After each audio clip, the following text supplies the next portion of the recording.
Good morning, good evening, and good afternoon. My name is Vivian Acquah, the inclusive workplace wellness advocate, and I'm streaming from Amsterdam, the Netherlands. Today, we are going to talk about let's humanize the workplace. And one of the main topic that I want to address is change management, especially now with this working from home. It can be challenging, but luckily I have two guest speakers who are going to share all the wisdom regarding this. But I also need to share my screen because I wanted to highlight something that Coca-Cola did. And I think that is an amazing effort that they are doing. So if you Google Coca-Cola lawyers, you will find out that Coca-Cola abroad, or I guess I assume international Coca-Cola is demanding diversity from their lawyers. So this is a good trend. I can see it as supplier diversity. And I am assuming that more companies will follow, right? More companies will take over the lead um, to demand from their clients, from the partners or their suppliers that they're working to be more diverse and showcase more diversity. So definitely Google Coca-Cola diversity and lawyers, and you'll find more information about what they are asking. They're putting a percentage of the companies. I think it was they're assuming 30% of the company needs to be diverse and otherwise, or more percentage needs to be diverse, or otherwise you have to give them a discount of 30%. So that is an enticing way to challenge companies to think about, not think, act upon diversity. For tonight, like I shared, we are embracing change in the workplace because I know that we are all going through a challenging time with this lockdown, working from home, homeschooling, and so many other challenges. But I'm bringing on Neil Usher and I'm bringing on Gulce Onganer to have this conversation about the workplace and how we can embrace change. So if you bear with me, I'm going to bring them up. Let me see. I hope Gulce is coming. So first of all, Neil, I have to introduce Neil first. Neil Usher is a corporate real estate and a change practitioner for 30 years and experience all over the world. And he has a new book. It's called The Elemental Change. And that is also the reason why I'm bringing it up. And Gulce Onganer is an entre-architect, a social entrepreneur devoted to creating positive change inside the profession of the architecture. So welcome to Let's Humanize the Workplace. And I'm going to ask you the first question because we need to humanize our virtual workplaces. What will be your answer, Neil? Hi, it's great to be here. Thank you so much for inviting You're me. welcome. Delighted to be talking to you both.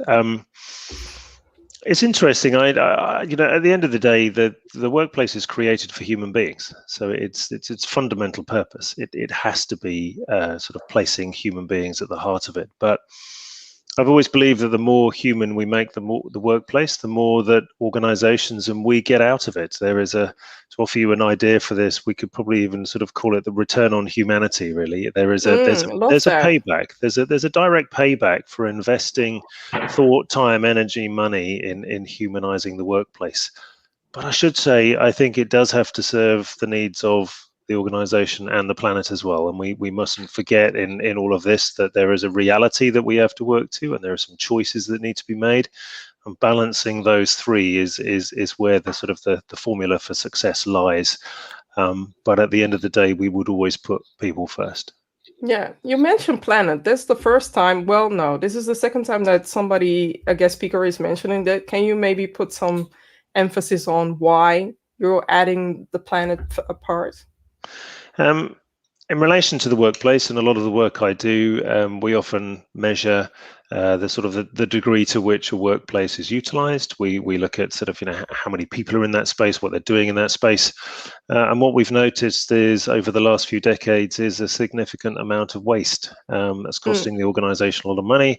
But also, if we're occupying too much space, if the workplace is too large for the organisation and we're not getting that the performance from it that we could work with a smaller space, then effectively we're creating an environmental problem as well, and the cumulative effect of all of that is a huge amount of commercial real estate on this planet, which could be working a lot harder for people, a lot harder for the organization, and just being a lot more environmentally responsible as well. Would you foresee then after this that the physical workplaces will be smaller? I think they will be smaller. I think, at least for a time, I think they will be more focused. There'll be more purpose understood from those workplaces, and they'll have to start justifying themselves. The workplace really is one of those few assets in an organization that never really has to justify itself like people do on a Mm-hmm. regular basis, and all of the other assets an organization acquires. The workplace has just been sort of provided as a given, really. Oh, we have a business, we have an organization, we need an office, we need a workplace, this many people, multiply it by this many square meters, and lo and behold, we create something for everyone to show up in, which of course there isn't a day where everyone does show up. So there is always this sort of spare capacity rattling around inside a workplace. So I think that's really what's been going on for the last few decades, is that we've been sort of tolerating this situation. But I think that these sort of smaller, more purposeful, more focused workplaces will start to justify themselves to the organization and to the occupants. Yeah, thank you. And Gulce. Yeah, I definitely can agree with some of the points Neil has mentioned. And coming from the profession of architecture, I can definitely tell from my own personal experiences of actually designing offices and spaces where people gather and work. It has been previously a lot more about best way of utilizing spaces that were too large to begin with. And as an architect, you have this challenge of taking a large space and how do you make it friendly in terms of the scale, and how do you actually integrate places where colleagues come together and there is this interaction that takes place, creating in a positive environment, not just for your career, but also for this human interaction that is so, so Mm-hmm. important. And now that we're in this virtual realm, I feel like we're still learning. We're still learning how it's like to work together virtually, and what are some things that contribute to that in terms of our communication. So I think this is one of the main things that I see in terms of humanizing the virtual workplace being a key element that really needs to be addressed. Because in the physical space, it was easy to configure the space. It was easier to set up meetings and sort of bring everybody together in a setting. But how do you do that in a virtual setting? And how do you actually communicate, understanding people's emotions, their feelings, and sort of the direction from which they're coming from when they're expressing themselves? So I think this is one of the big challenging situations that we have to deal with. Yeah, I'm also curious about the hybrid, because I do feel that after this lockdown eventually is done, or after there will be a moment that we are going back to the office, maybe not full time but part time. And some of the teachers, at least my son's teacher, they were working hybrid. So there were some kids going to school, and the majority was following the classes, and they had like struggles with dividing their attention. So do you see that also in the workplace culture? I feel like the hybrid model actually has some, of course, it has its pros and cons, but Mm-hmm. in a way, maybe it has a little bit more pros because perhaps it's actually catering to different types of learning. Some people are actually better at virtual learning and following online courses, sort of going at things at their own pace. And some people really do prefer having that, more one-on-one interaction and real-time feedback.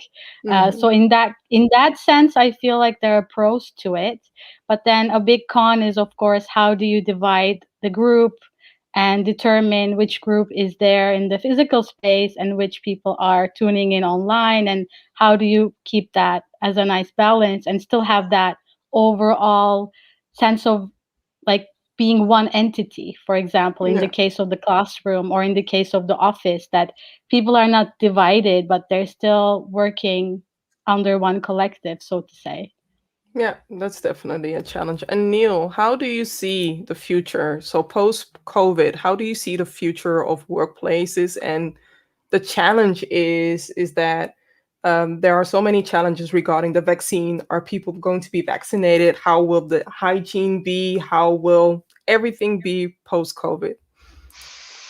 I think this sort of idea of hybrid has been very interesting in terms of the discussions that a lot of people have been having. It's been the expression that everybody's really talking about. We're going to go back to a hybrid workplace. Nobody wants to commute 5 days a week. We don't want to attend an Exactly. office out of habit. We've done this routine for years, and finally we've sort of managed to break this. Um, Mm-hmm. so we choose when we go to the office, and when we go there, everything is provided and it's fantastic, and it's all sort of set up, well-being oriented workspace, and then we can work at home when we like, and we can, our learning styles and our work styles can be met. But I think what we're creating is a lovely idea, is a lovely vision. To a degree, I think we've been doing a lot of this sort of thing informally for many years. I think in a lot of organizations, it's been sort of, bubbling along under the surface, really. These sorts of choices we make have been there or thereabouts. Making it something that's sort of formalized, making hybrid by design rather than making hybrid just a solidification of that informality is going to be incredibly difficult. And Gulce, you identified a few of the challenges there. And I think one of the biggest challenges in this sort of hybrid workplace is what's called mixed mode, where some people are in the workspace and some people are working remotely. And Mm-hmm. how do you somehow equate that experience, ensure that in particular those people who are working remotely can enjoy the same experience as those people who are actually operating face to face in the office? And I think that is going to be sort of really tricky. I think also the fact that we've sort of been very attuned over many decades to what presence means, Yeah. being Yeah. physically present. There's a real concern being voiced in a number of quarters, and something I've been saying for a while, that one of the things we have to be incredibly careful of is that we don't create almost a two-tier society where sort of those who are present, those who are visible, seen, they're the ones that get the recognition, the rewards, the Mm-hmm. promotions, and those people who are working in a distributed fashion get almost forgotten about. So they're then tempted to come back into the workplace again to say, "I'm here. You don't forget me. I'm out there, and I'm still working." So I think we have to be very careful with a lot of what we're sort of creating in our minds here in terms of applying that as a practical reality. It's a lot more difficult than it sounds and looks at the moment. Yeah, I Yeah. totally agree. And also, the challenge not only for managers, but also for the people that are maybe just onboarding, finding it finding it exciting to work for a new company while working from home and never have that connection with their new colleagues, never have that, one-on-one conversation with their manager or maybe a CEO, or maybe just have that connection with somebody they met, just taking coffee. Those are the little things that they are missing out when you're working remote. But then again, there are other challenges that we could do to create that connection. But yeah, I see so many challenges for the people that are joining new companies and they joined during this lockdown as well. Yeah, on that note, I actually have a quick anecdote. Exactly a year ago, I did make a switch to a different office, and Mm-hmm. the idea of the kind of job that I would be doing would be a lot more hands-on. And actually, in fact, it was about organizing physical events. And you can imagine about a week into getting settled into this new position, there was the first cases of the pandemic starting in Rotterdam, which meant from then onwards, all of our events had to go online almost immediately.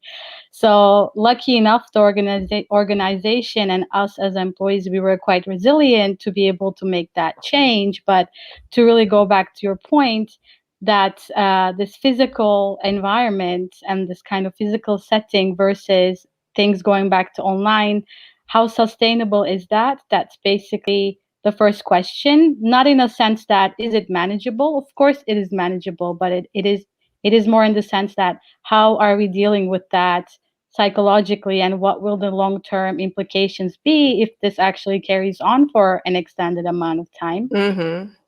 And then the second part of that is those who were in the hybrid events organizing the physical gatherings versus those who were working online behind the scenes, how do you sort of weigh in an equal way the effort being put into putting both events on stage?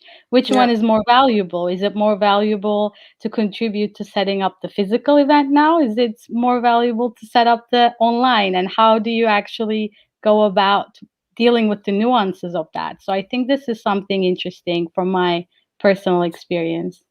It's definitely interesting, but there is one thing that I do have to admit. I miss the offline gatherings. I miss that, just being at an event, talking, speaking, but also talking to other people who you are meeting, and having a different conversation besides the conversation that I'm having with my 7-year-olds about Disney or about other things. So I already signed up, like, okay, the moment that the doors are opening, I'm just like, hey, I'm here, book me, and I am ready to talk to people. That's it. So, how can leaders support their people, especially now that people are finding that they love it? They love working from home, and they don't even, not that they don't care, but they don't even miss being at the physical workplace, and some miss being at the physical workplace. So what can we do, Gulce, to support the leaders? I sincerely believe there needs to be really deep discussions, and I think um, it's important to realize that sometimes we make certain assumptions, not only about ourselves but also our colleagues. And sometimes in the workplace, you have to remain professional, so you don't really open up about a lot of the personal challenges. So I think one way That was leaders can, pre-COVID. yeah, post COVID, even so, I feel like people really need to have a lot more of a open discussion to Hmm. really talk about how are they going to collectively adjust to the work life after this situation is over, because it's almost like having a reverse culture shock, Yeah. right? So now we got so used to this current situation, and going back, there are going to be unique challenges I think we have to face. And a big part of that will definitely be coming up with a lot of improvements and improve the use of the spaces and the interactions between the colleagues. So I think this is still very important, having that dialogue. But can you have warmth in physical workplaces where, the how do you say it? You have split screens, you have people wearing face masks, you have all these steps on the floor that you have to take. It's like almost a dance lesson that you're taking because you want to enter a building. Yeah. How, to me, that doesn't sound cozy. Yeah. That doesn't give me the warmth. So how are we how can we help the people that feel a little bit anxious coming back to the workplace, especially being cooped in this lockdown and having to be amongst people again? I think dealing with the measurements and sort of dealing with the hygiene situation would definitely be one of the main things that designers have to deal with, Hmm. and make it not seem like those machines that are scary, with the boxes of hand sanitizer and tissue boxes everywhere, but sort of design it in a more human way that it becomes more part of daily life, almost like different objects that we're interacting with that can still bring us joy in our day-to-day lives. And also regarding the office design spaces, you will probably have to include some distances, but there are definitely unique ways of dealing with that, using more innovative materials, using different levels of transparency so that people still have that eye to eye contact without feeling like their health in any shape or form is in danger. So I think these are, they seem like they're easy to deal with, but if you really dig deep into the nuances, there's going to be unique challenges facing us. And I'm curious, Neil, what you think about that as well, I'm also actually. curious because Yeah. we have to embrace change, and this is a very impactful change in the Yeah. workplace. I'm I'm not a medical practitioner by any means, but what I've read and heard suggests that there's actually been very little evidence of the virus being transmitted through surface contact. So I think the early sort of knee-jerk reaction to the pandemic and some of the things we saw appearing online, which were quite frankly buildings that you just didn't want to be in, because there just almost was no. But we would take the social isolation of being at home rather than sort of make the effort to commute to those places and be in those buildings. They just weren't worth being in. Can you maybe elaborate what those buildings? How do they look like? Are they prisons? Are they? Yeah, just the sort of the one-way traffic covered in plexiglass. So all of the sort of benefits of being in a building, which are access to people, face-to-face interaction with people, were effectively denied. It was, it was. You could be forgiven for wondering why anybody was there at all, really, because we can actually achieve just about everything we need to achieve away from that building. The purpose of being in the building was all of that physical face-to-face interaction and those conversations that we have on a day-to-day basis, and all the sorts of things that leaders need to do in those spaces as well. But so without them, really, when I saw a lot of these responses, it was a case of, look, just stop trying so hard, just be patient and explore what the digital workplace has to offer. Get better at navigating your way through the digital workplace, and there will be a return to these spaces in time. But let's not rush it and make them thoroughly unpleasant experiences. Let's just bide our time, and there will be an opportunity to return. So whilst I think we will be a little bit hesitant when we come back to these spaces, and many of us will still be a little nervous about distance, and probably it's been instilled in us that surface transmission is a likely outcome. So we probably will still be washing our hands, sanitizing our hands, and doing all those sorts of things. But I think we need a proper analysis of whether that is actually necessary and whether we'll still do that. But I'm not imagining us returning to an office environment until vaccinations are widespread, until a lot more is known about the virus, and we can return in some comfort and some level of safety to that workplace without having to sort of create plexiglass sort of partitions between every single workplace and come in one way and leave by another exit. So I'm seeing the sort of post-COVID workplace really being quite similar in many respects in terms of those opportunities and interactions to the pre-COVID workplace, but at the right time and under the right circumstances that we'll actually take that opportunity. Are you saying this year or next year?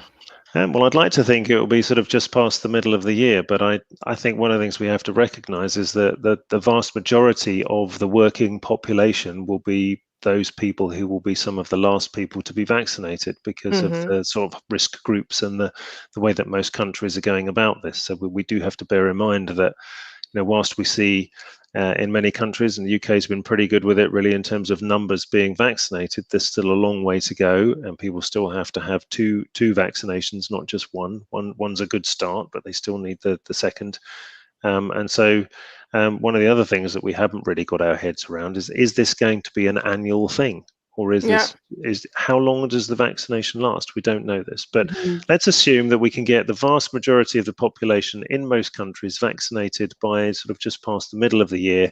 Then I don't see any reason why a progressive return to physical workspace won't be possible. I totally get that. And there's another thing that I want to address. There are some naysayers. There are people that, when you mention the word change, it feels like they are bringing up that Chinese wall, and they say, we hate change. We fear, actually, they're saying they fear change. But rejecting change, rejecting diversity, rejecting equity and inclusion. So that's my part. I see so many things that you shared in the elemental change be applicable for the DEI workspace. So what will be your response to this? I do address it in the book, and I do actually mention that every time I hear someone saying people hate change, a little part of me dies, because I think I think it's fundamentally wrong. One of the things I do sort of am at pains to do in the book is is make sure we understand the nature of change in relation to both our personal and our professional lives. Change is not different the other side of the office revolving door. Change operates across our lives in a common way. And so if we think about our own personal lives for a moment, we are constantly driving change. What's the biggest frustration for at the moment? We can't do all the things we'd planned to do, and all the things we intended to do, and all the things we're used to doing on a day-to-day, week-by-week basis. And that is all about driving change in our own personal life. So we don't suddenly get beyond the revolving door and put the brakes on and say, whoa, no change, we hate change. Actually, just about everything we were doing before we walked through that door was related to change. And so it will continue to be so inside an organization as well. So I think if we're resisting a sort of an equality, diversity, and inclusion agenda or those aims within organizations, then we're doing it for other reasons, not because we hate change, because like some of the ideas that we discussed slightly earlier, very often it's difficult. It involves making a lot of effort. It involves thinking it through. It involves being motivated enough to drive it through to make it happen. But it's quite possible if we have that aim that we can do that together. And I think one of the things we've really learned from this period of time is the importance of working together. If I think back to office surveys pre-COVID, what was the biggest complaint was always noise and disturbance. Because what happened was people came into the office and they just wanted to get on and they just put their headphones on and just leave me alone. I've just got my own stuff to do. Actually, one of the real benefits of this period of time, I think, for the future workplace is that organizations wanted their people to work together. Leaders always wanted their people to work together. They assembled teams, they recruited people, they brought them into that space together to work together. And yet, when we came to the office, because we were doing this out of routine and we had to come every day and that's what we were instructed to do, and that was the norm, we had to do all of our own work during that time as well. And that's where we needed to be left alone. Whereas actually what we're thinking about now of the workplace is this is the place where we work together. This is where we build community. We build social capital within our organizations and we build that social cohesion. And I think when we are motivated to building communities in that way, we are motivated towards an EDI agenda at the same time. And so I think that some of the developments that have occurred in this period of time will create this momentum and will make these agendas much more easy to deliver. And I don't think it'll be a case of resisting change in any way. I think some of the challenges we're going to find is how can we do this as quickly as possible? We're probably actually going to find that our biggest challenge is trying to do too much too soon and actually make sure we do things properly, because all of this will be pent up. All of this will be waiting to be acted on. And once we get back into that space and we're working closely with people and we're balancing our lives with some remote work too, but once we're in that space where we can work in that way, I think there's so much to do. We'll just be so motivated to get on with it. You mentioned something that made me laugh from the inside. So I've been in workplaces where the majority of the colleagues were wearing headphones in an open office. And one of the things that I dislike from working in an open office is you have more than 30, 40 people crammed up in a small space, and one person is hijacking the open space by having a phone conversation because they feel the need for everybody to listen in. And I was also thinking about that moment where my son was sitting next to me. Imagine, while homeschooling, imagine being disturbed every 10 minutes.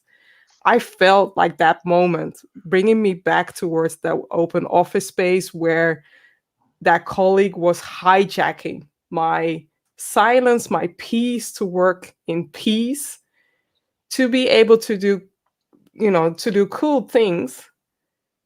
Are we going to have that open office conversation again, or are we going to do better this time? I think one of the interesting shifts is going to be that office planning, because we based office planning on everyone showing up.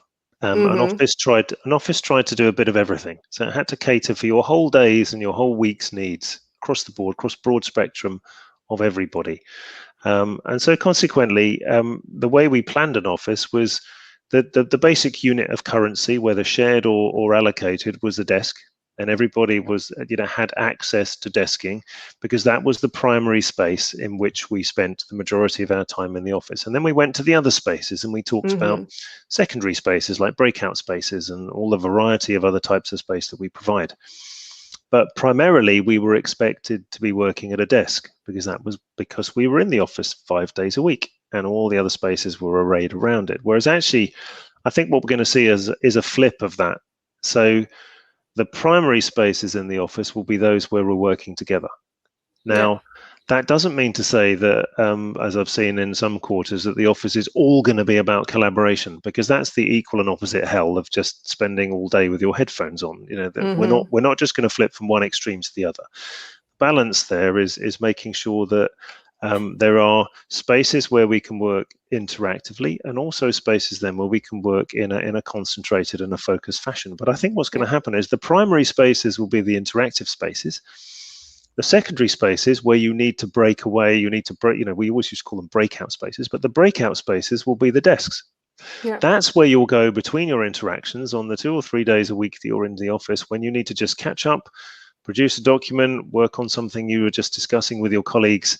And I think we'll be much more focused on making those secondary spaces, those desk spaces, much more focused on making them possible to work in a focused way.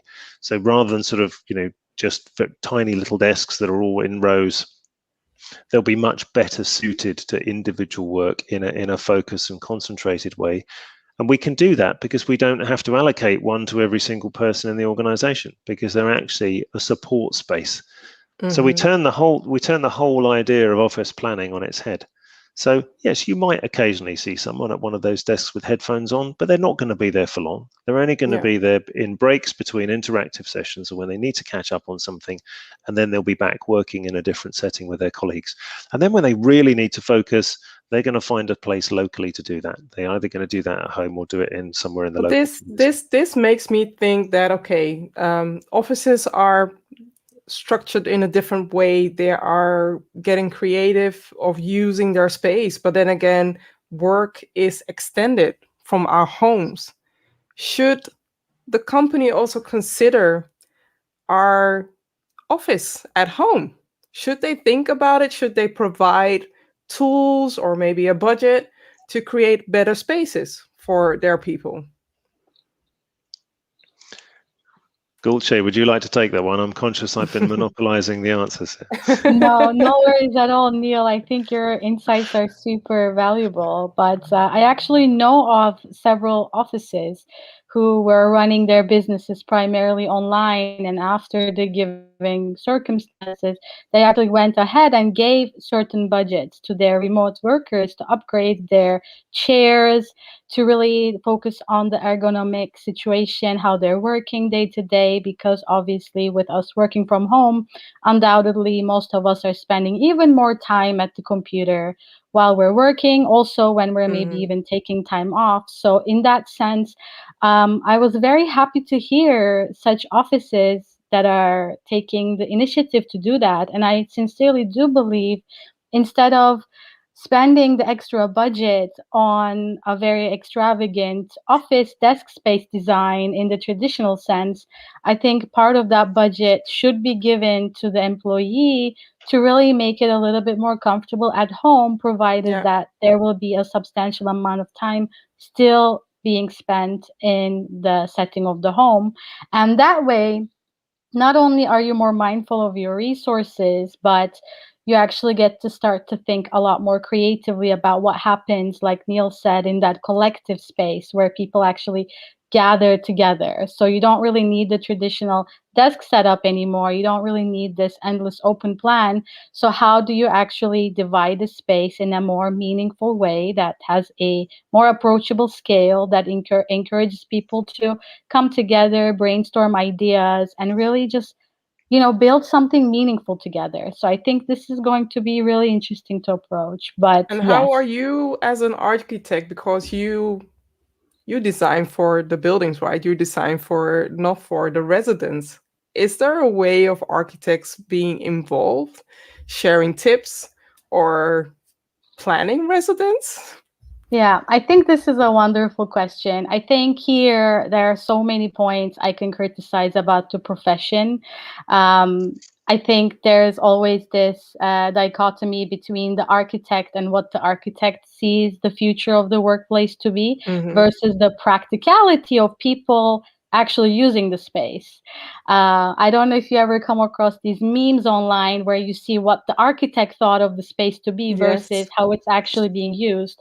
So I think exactly. in that sense, being an architect here, I have to be very critical. And if any of my colleagues are tuning into this, that we have to really listen and understand how people want to utilize a space before we actually impose a design, assuming that that's one size fits all situation is going to be the way to go. And here I also really want to point out that a lot of the stakeholders, a lot of the developers of new office spaces, instead of utilizing and squeezing the budget per square meter, I really encourage all of us to think about the more human approach instead of just the monetary approach of designing such spaces. So I think this is one thing that I really want to make heard here loud and clear, that as designers, we have a very big responsibility now to create something that is going to work for the people who will be utilizing the space versus what we think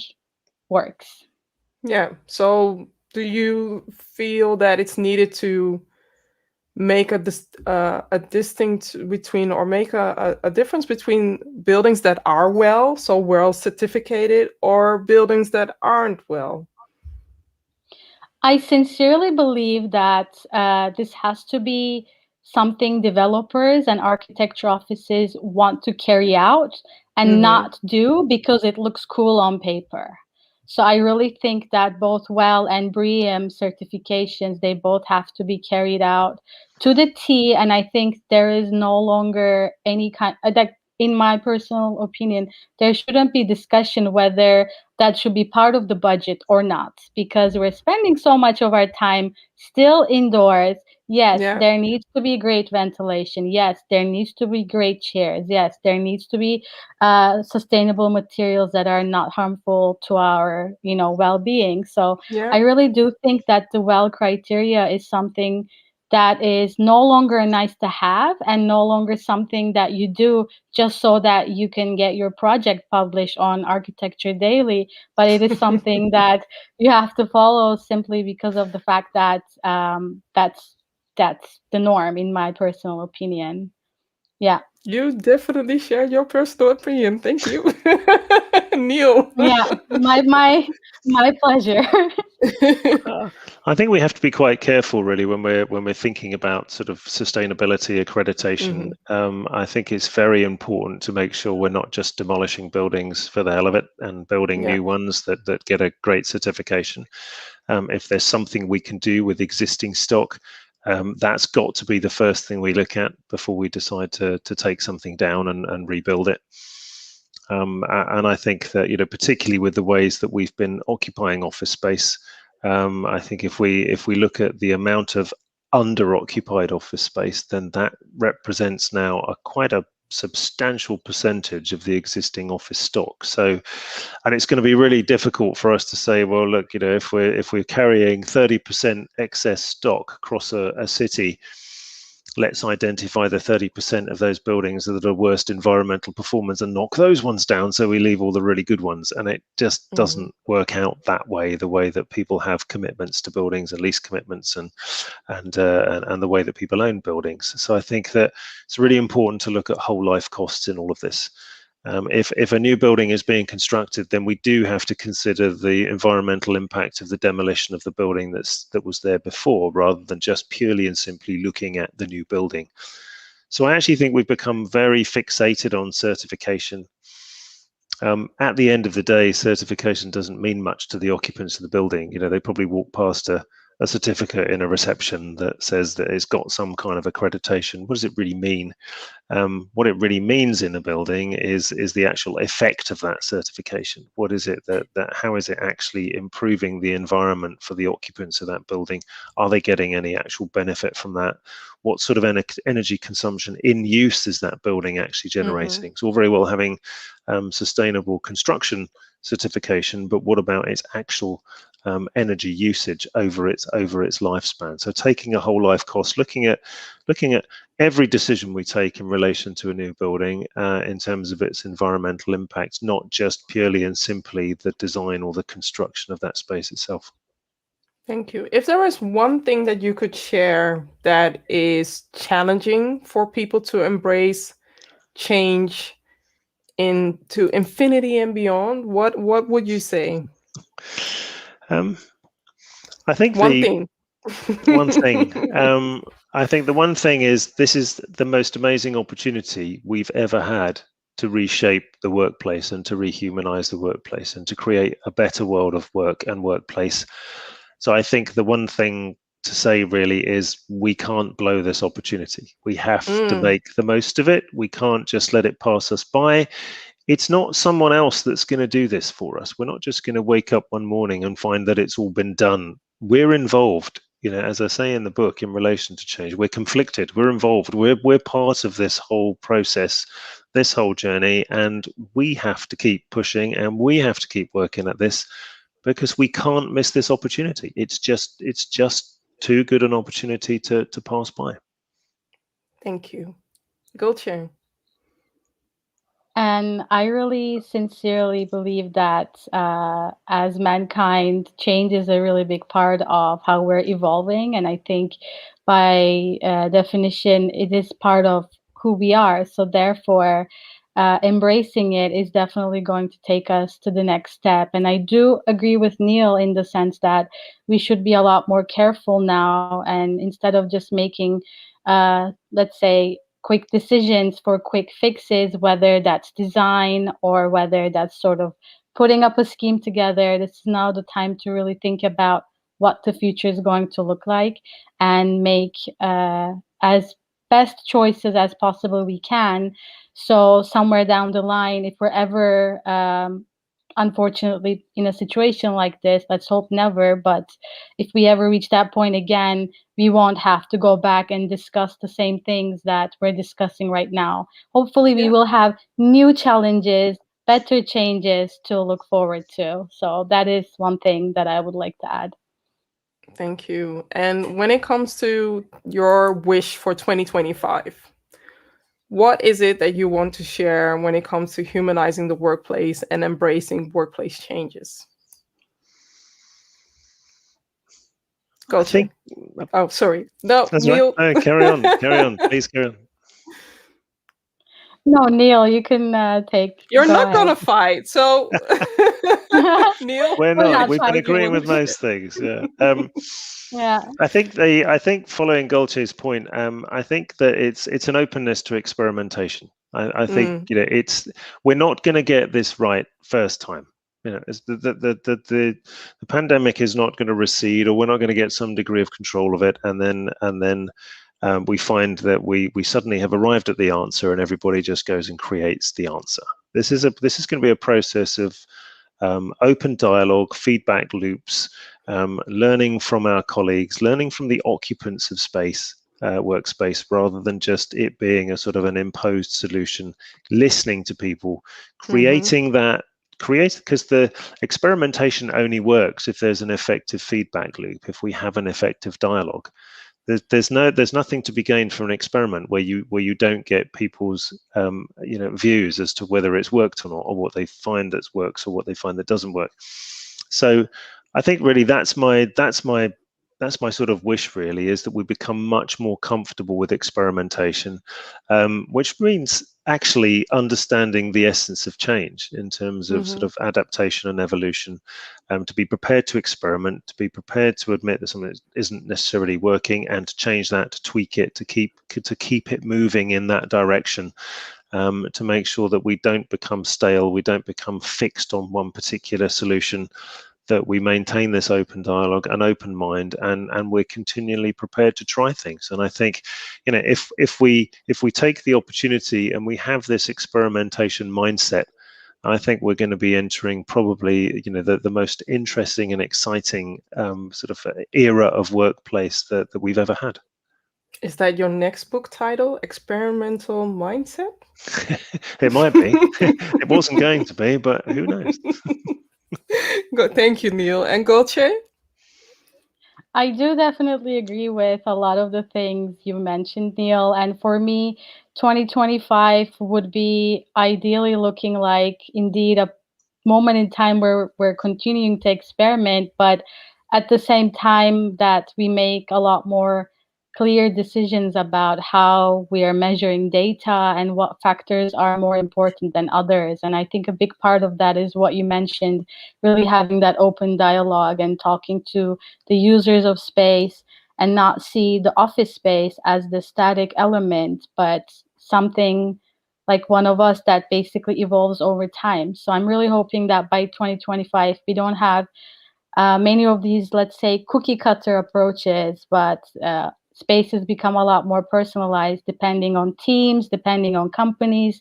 That also is a big part of company culture. So, how the company culture is shaping the way people are interacting and working together. So, I really hope to be able to be part of that change and see things move in a more positive direction.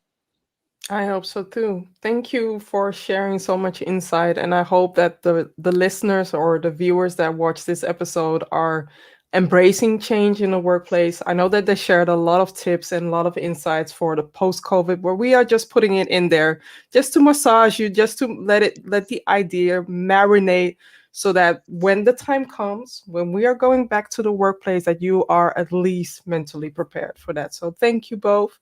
Neil and Gulce, and I want to close off for next time. Next week, there won't be an episode. I am taking a break, as in I am recharging my batteries. So next week, I won't be online, but the week after, I will be online and we will have a conversation about the power of inclusive teams. So thank you for watching. Thank you for listening. And until the next time, bye, everybody.